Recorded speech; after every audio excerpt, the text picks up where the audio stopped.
Bonjour à toutes et à tous et bienvenue sur Grand Lille TV pour cette nouvelle édition du Journal de la Rédaction en ce mercredi 5 septembre. Toute l'information en 8 minutes près de chez vous. Ça démarre bien sûr par vos prévisions météo et encore pas mal de perturbations nuageuses et pluvieuses imprévues pour aujourd'hui. Quelques averses à annoncer dans la métropole lilloise mais aussi parfois cet après-midi quelques courtes accalmies.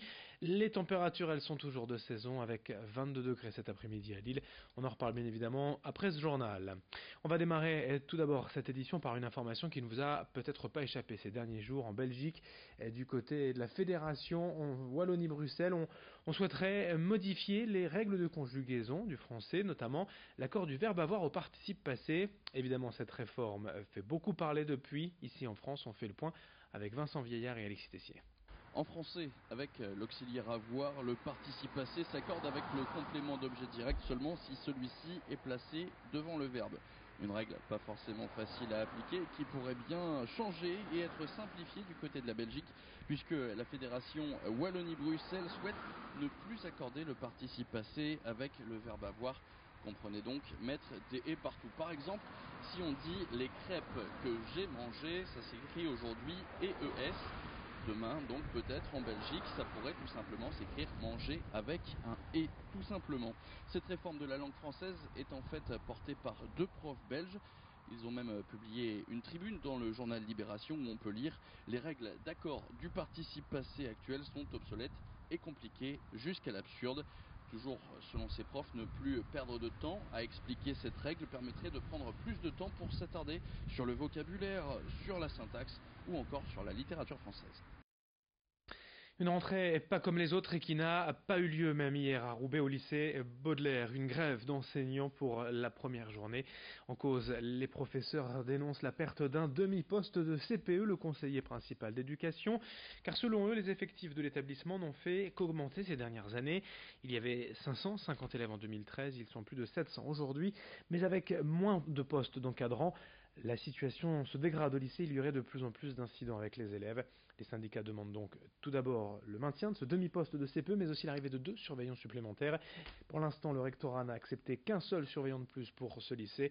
Les enseignants maintiennent donc leur grève. Ils sont au micro d'Alexis Tessier. Les effets se sont fait ressentir surtout 1 ou 2 ans après. Et là, ça fait quand même 2 ans qu'on est en mobilisation. Il y a eu tout un tas de textes envoyés au rectorat pour alerter sur la situation. Et par exemple, cette année, on a été reçus 2 fois. Une fois en janvier et une fois la semaine dernière. Donc c'est pas quelque chose de nouveau. On n'a pas eu une réponse immédiate. Néanmoins, le rectorat nous a dit oralement vendredi, a dit à notre proviseur qu'on nous attribuait un surveillant supplémentaire. Donc on espère que ce sera le cas. On est très heureux de ça. Mais ça pourra pas suffire. Ça fait pas partie. Enfin, c'est pas suffisant pour combler tous les problèmes de vie scolaire. C'est insuffisant. En tout cas, on est très content de ça, mais c'est absolument insuffisant. À Lille, le bilan de la braderie est terni quelque peu par une affaire d'agression homophobe. L'association Stop Homophobie indique en effet avoir reçu au moins 2 signalements de couples homosexuels indiquant avoir été aspergés d'eau de javel et de peinture noire dimanche soir. De même sur Twitter, une autre femme relate l'agression qu'elle aurait subie dans le centre-ville de Lille avec sa compagne. Alexis Tessier nous en dit plus. Dimanche, Aurélie et sa compagne auraient subi des agressions à caractère homophobe. Alors qu'elles se baladaient dans les rues de Lille pour la braderie, le couple a été la cible de jets de javel. Elles ont été touchées au corps et sur leurs vêtements. Pensant au début que le liquide n'était que de l'eau, elles n'ont pas eu le temps de repérer l'agresseur au milieu de la foule des bras d'eux. Et l'affaire n'en reste pas là. Un peu plus tard, le couple reçoit de la peinture.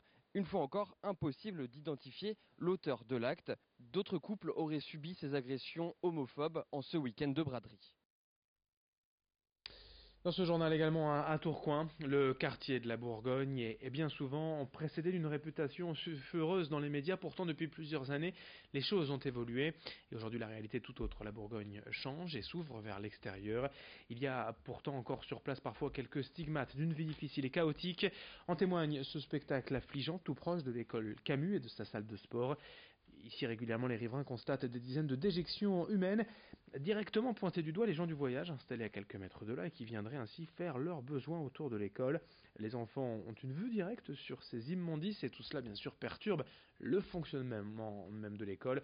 Au mois de juin dernier, les équipes de la ville sont venues ramasser et nettoyer pour que la fête de l'école ait lieu normalement, mais depuis et durant l'été, tout est revenu comme avant.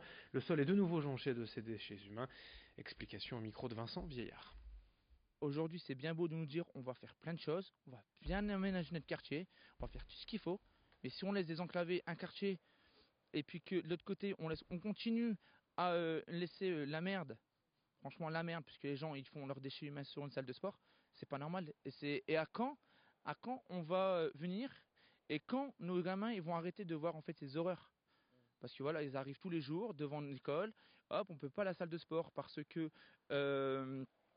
voilà, on a les déchets humains, on fait quoi? Nos enfants ils doivent vivre dedans? Ah, ils en subissent en fait à chaque fois qu'ils vont en salle de sport.